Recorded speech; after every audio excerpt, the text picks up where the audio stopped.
15년 만에 이뤄진 대폭의 개편 이후 카카오톡 이용자들은 혹평을 쏟아냈습니다. 특히 인스타그램을 모방해 피드형으로 개편한 친구 탭에 대해 왜 원하지 않는 게시물을 보게 만드냐는 불만이 폭주했습니다. 보고 싶지 않은 사람들의 사진을 봐야 하는 것도 불편하고 사진을 누른 순간에 좋아요가 눌려가지고 알림이 아마 갔을 거예요. 별로 알려드리고 싶지 않았는데. 이용자들 사이에선 업데이트 막는 법, 업데이트 되돌리는 방법이 공유되기도 했습니다. 직장인 익명 커뮤니티에는 카카오 개발자와 디자이너 모두 반대했지만 개편이 강행됐다는 폭로성 글까지 올라왔습니다. 이런 잡음 속에 주가는 6만 원 선이 무너졌습니다. 논란이 거세지자 카카오는 결국 친구 목록을 첫 화면으로 되살리기로 했습니다. 피드형 게시물은 별도의 소식 메뉴를 통해 볼 수 있도록 한다는 방침입니다.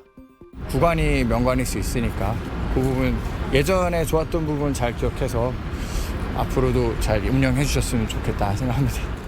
또 이번 업데이트로 미성년자가 쇼폼 콘텐츠에 무제한으로 노출된다는 비판이 거세자 미성년자 보호 절차도 간소화하기로 했습니다. 카카오 측은 이런 보완 조치들의 시행 시점은 연내라고만 밝혔습니다.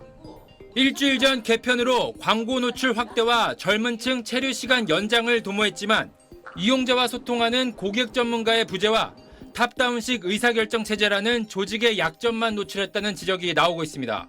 SBS 김관진입니다. 사실 지금 카카오톡은 여러모로 혁신을 할 수밖에 없는 상황입니다. 앱이라면 다 그렇겠지만 메신저 앱에서 가장 중요한 건 사용자들이 앱에 머무르는 시간인데요. 고정적인 수익 구조를 만들기 어려운 메신저 앱은 사용자들이 최대한 오래 앱을 사용해야 광고 노출과 커머스 소비의 기회를 늘릴 수 있기 때문이죠. 하지만 카카오톡이 지난 10수년간 1위를 지켜온 월간 활성자 수는 2023년 유튜브에게 자리를 내어주었고요. 사용자들의 카카오톡 월 평균 체류 시간 또한 2021년도부터 쭉 하락세를 타더니 올해 7월엔 700분대로 뚝 떨어졌습니다.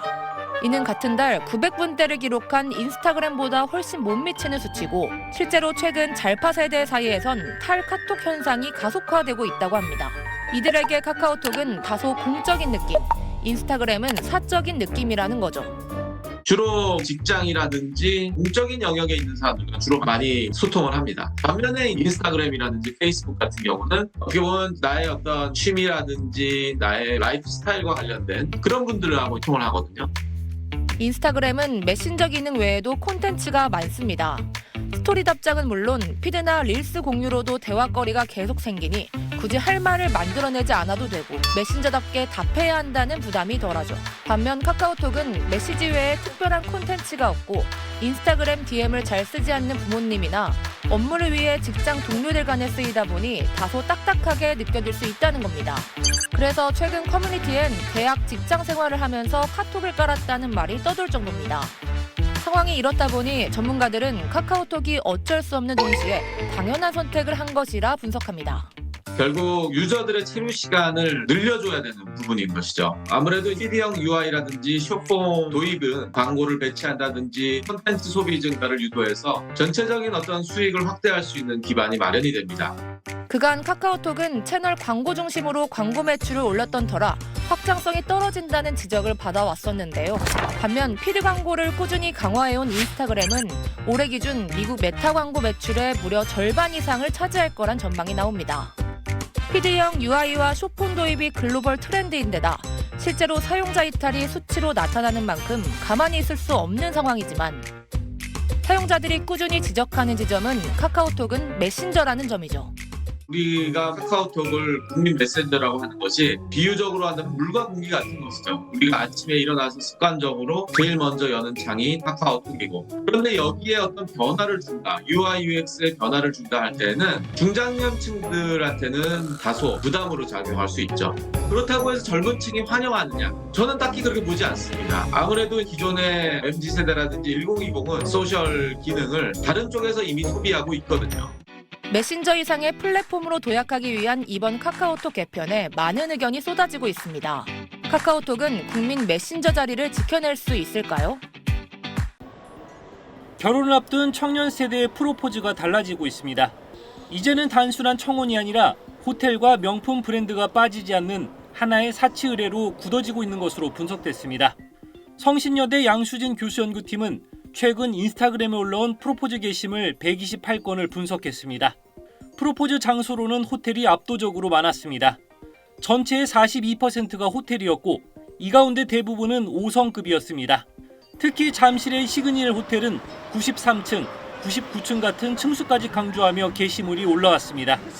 자동차를 활용한 경우에도 BMW 같은 외제 브랜드만 드러냈습니다. 예물은 명품 가방이 가장 많았고 샤넬이 절반 가까이 차지했습니다. 목걸이는 반클리프 아펠, 시계는 롤렉스가 많이 보였습니다. 연구팀은 이런 현상이 SNS의 특성과 맞물렸다고 분석했습니다. 인스타그램은 사진과 해시태그 중심이라 크고 눈에 잘 보이는 것이 주목을 끕니다. 그래서 가격이 높지만 작은 다이아 반지보다 가방이나 큰 포장 박스가 더 효과적인 과시 수단이 되는 겁니다. 여기에 밀레니얼 세대의 자기애적 성향이 결합하면서 명품 과시는 더 강화된다는 설명입니다. 하나금융연구소 조사에 따르면 최근 3년 내 결혼한 신혼 부부의 평균 결혼 비용은 약 2억 원, 예비 부부가 예상하는 비용은 2억 3천만 원에 달했습니다. 연애와 결혼, 출산을 포기한다는 삼포 세대가 나온 현실에서 이런 사치성 의뢰는 청년층에 불필요한 부담이 된다는 지적이 나옵니다. 양수진 교수 연구팀은 과시적 소비를 이해하는 콘텐츠에 대응할 수 있도록 SNS 리터러시 교육이 필요하다고 제안했습니다. 또 사회초년생과 예비 부부가 재무적 안전성을 확보할 수 있는 공공 차원의 결혼준비 교육 정책을 도입해야 한다고 강조했습니다. SBS 인터뷰입니다. 네, 다음 소식은 많은 분들이 공감할 내용인 것 같아요. 네, 다음 소식입니다. 연봉 100억 원 이상을 번다고 밝힌 수학 1타 강사 정승재 씨가 저출산 원인이 소셜미디어 보여주기식 문화와 관련이 있다고 밝혀서 네티즌들의 공감을 얻고 있습니다. 유튜브 채널에 올라온 영상에 정승재 씨가 강의 도중 저출산 문제를 언급하는 장면이 담겼습니다. 그는 SNS에 자주 등장하는 호텔, 고급 음식점, 골프, 고급 슈퍼카 등을 언급하며 우리 때는 그런 것이 없었다고 말했는데요. 이어 그때는 다 못 살았는데 아기는 많이 낳았다. 지금은 다 잘 사는데 왜 아기를 안 낳을까? 그게 인스타그램 때문이라면서 SNS를 보면 나만 못 살고 아이를 잘 키우지 못할 것 같다는 생각이 드는 것이 문제라며 꼬집었습니다. 또 한 달에 100만 원도 진짜 많이 저축하는 것이라며 인스타그램에 나오는 하룻밤 100만 원짜리 호텔에 오마카세까지 먹으면 둘이 하루에 한 200만 원은 소비하겠다라고 지적하기도 했는데요. 끝으로 인스타그램을 믿지 말자며 SNS 속 행복에 보이는 이 사람들과 자신을 비교하며 주눅들지 말라는 메시지를 전했습니다. 누리꾼들은 인스타를 너무 믿지 말자라는 말이 맞는 말이라며 공감하는 댓글들을 이어갔습니다.